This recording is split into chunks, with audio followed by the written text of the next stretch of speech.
Hello again, my name is Matt. I'm with Lancaster Lebanon Habitat for Humanity, and today in our energy efficiency video here, we're going to be talking about your home filters.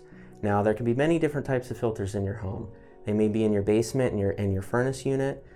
In this particular instance, we have one up in the ceiling that we're going to replace here. But throughout your home, you'll have many different kinds. You'll have water filters, things like that. You might have a water softening system, reverse osmosis systems. The list goes on depending on the things in your house.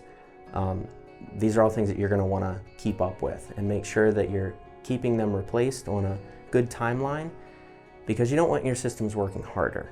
If something like a filter, it can cause a lot of problems with your HVAC system just from a dirty filter.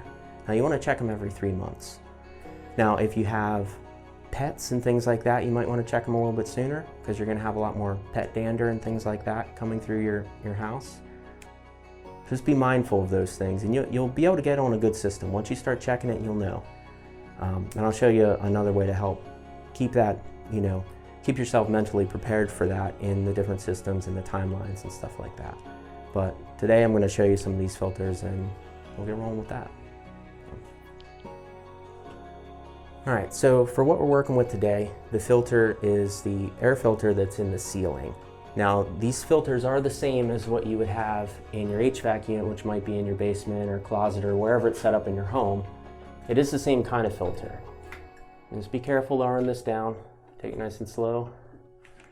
And you can slide this out.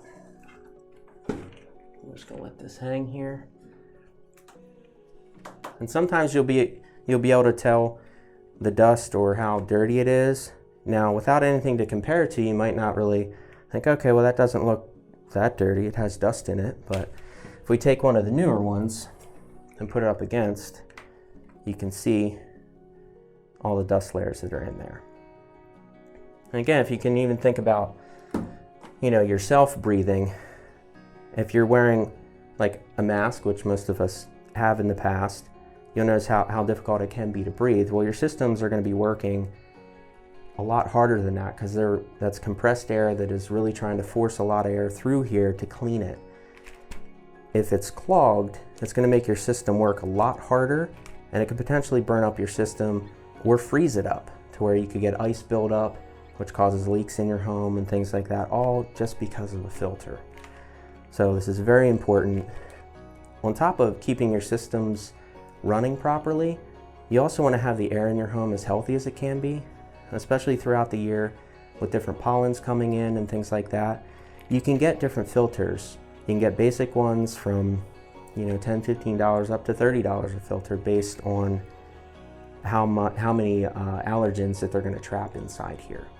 Now, the ones that are thicker, that are more of like a premium grade, you may want to check those more often, because they are designed to catch more things. So you might want to just check it in a month and just see how it is, see how it looks before actually replacing it. But it's very, it's something to consider if you have allergies and things like that, to keep the air in your home as clean and and as fresh as possible.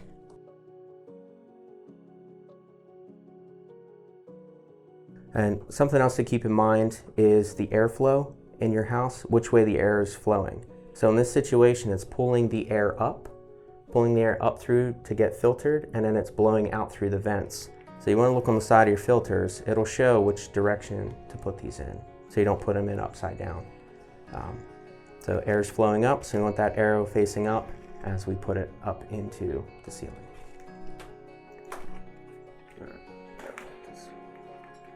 The best that I can.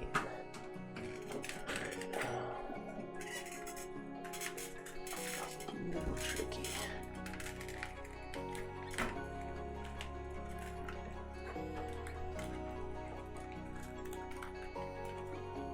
Let's talk about those things getting caught.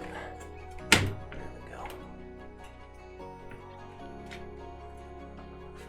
go. Okay, so now that we've shown you the filter and how to replace it and the things to look for, one other thing to really keep in mind to help you stay on track is to write yourself a checklist. Now, you can write down any of the filters that you have in your home. It might be a good adventure for you to go through in your home to find all of these things, write them down, and then I have listed how often to change them. Like your air filter in general, you want to change it every 3 months. You can check it every month. Just don't let it go too long.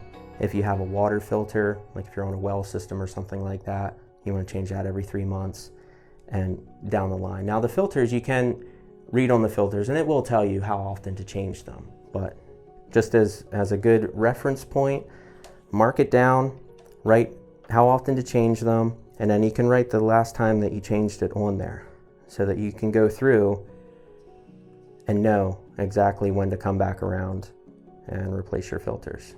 It'll help keep you on track and have your systems working as efficiently as they can be. So, thanks for joining us again. I appreciate you spending some time with us, and hopefully you'll come back and see us again soon for some other tips to help you out in your home.